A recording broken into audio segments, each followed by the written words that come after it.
Fantastic, huh? There's always something like that, you know. What do you think? This one is very good. Very interesting. Maybe we... I can't say I understand it.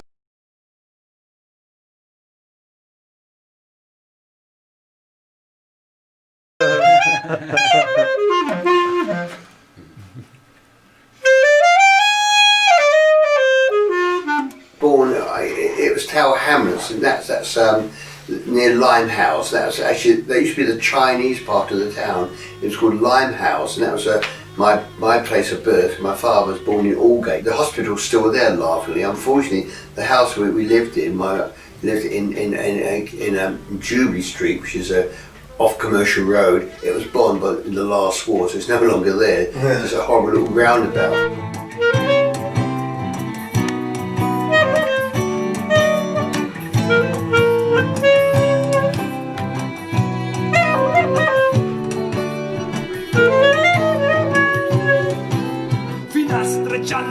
Yes, my father was a saxophone player, a very good saxophone player as well.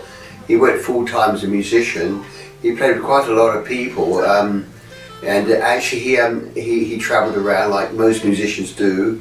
Worked in Scandinavia and other places. And my dad played in bands for dancing. You know, then my dad came back to London, and he couldn't get no work. It's not his fault, and just disaster all round. Moved from there to Bow, just down the road. My dad got a little horse, he did.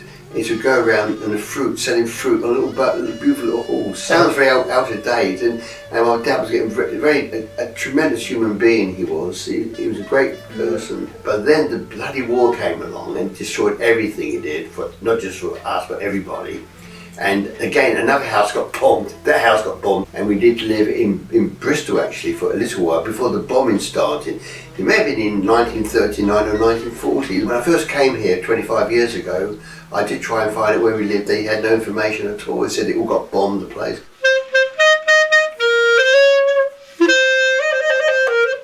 They moved the band to Bedford town, but we were living out in the country in terrible conditions in Bedfordshire, out in the country with two little cottages.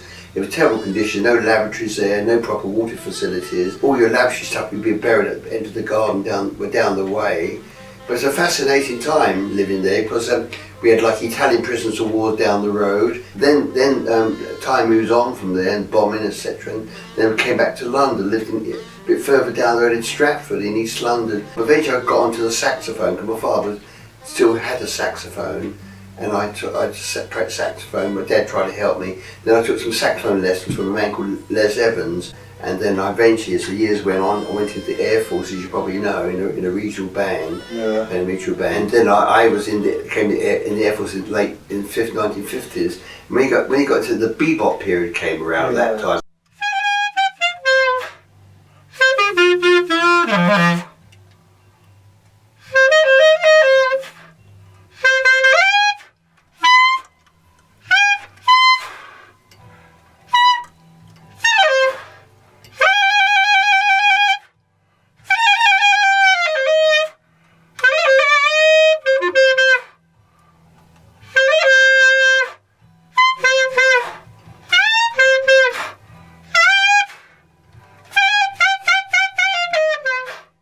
So anyhow, so that's my period, was actually in the 50s came out the more rock and roll with the rock and roll music, Elvis Presley, Bill Haley, and more at that bit before that came this bebop period that came around, and so I was born that period. But it's very hard. But people, lots of jazz musicians in this country used to go across on the Queen Mary ships, different bands, commercially bands, and being so you usually had work a place called Archer Street.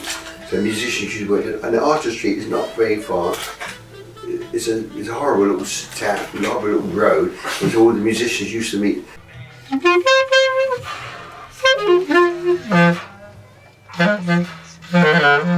So you went all around the world on ships? Yes, I went to various places in the band on ships.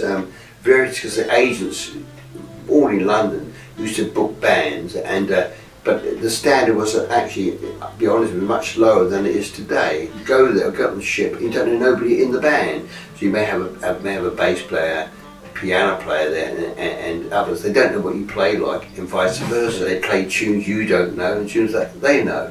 So it's a bit hit and miss. Sometimes you'll be terribly lucky, sometimes very unlucky. All the music back in the afternoon and try to practice it for the night, for the next following afternoon. Oh God. But the trouble is, the next afternoon came around, the swine, he'd give me different music to play.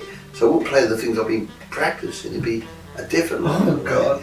And then the ship land somewhere in Barcelona or something like that. And you weren't required to play in the afternoon because all the tourists have gone off to Barcelona. They don't listen to the music, so you got the afternoon off. So it's very hard to make a living. And it's extremely difficult. I can't be exact, but I should imagine I'd have been a young fellow learning the saxophone. I should imagine. Well, I would imagine if I'm 82 now, 1932, 52 would be 20. It'd be well before 1952. Before 1952. How is it for the clarinet? Well, it was F minor. For the clarinet, it's one up to G. It goes up one tone to a G. So F goes G, G goes A. Goes up. And this is the only recording you've done apart from that BBC thing? Lifetime, yeah. That would have been about 20 years ago. I was living here in Bristol. I've been 25 years. And you don't remember what it was? They never sent you a letter or? No. They paid me money for it. They phoned me up. They did ask me how much I want. I forgot what it was.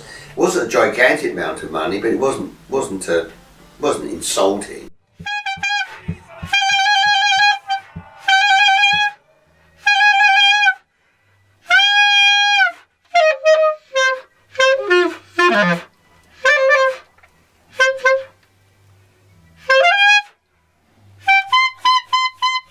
Hello and goodbye, that's roughly about it.